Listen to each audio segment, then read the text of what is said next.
Today in Chicago, a local man's international legal battle, a priest's cross-country pilgrimage, and a community's festival revival.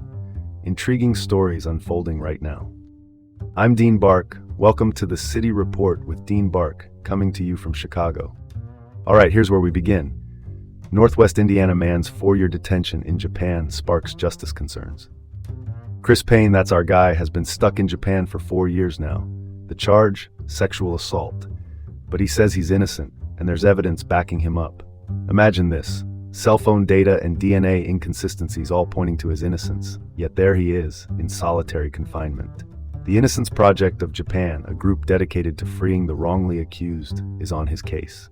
They're questioning the DNA analysis and suggesting there might be some fishy business with the evidence.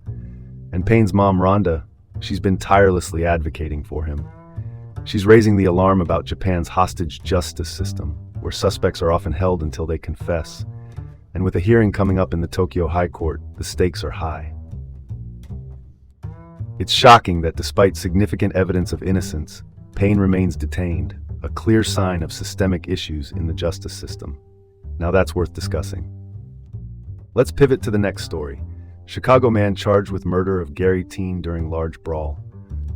Deontay Taylor, a 32-year-old from Chicago, is in hot water after allegedly shooting 18-year-old Darviar Anthony in Gary.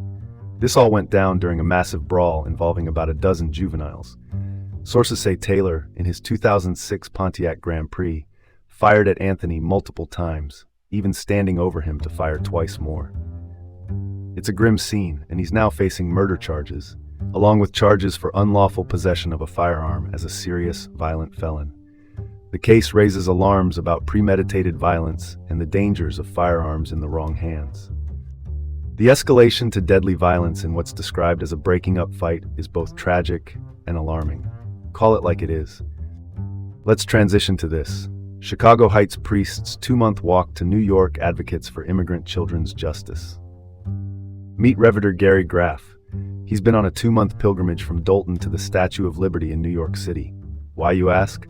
To advocate for justice for immigrant children. Graff started this journey back in October, engaging with communities along the way.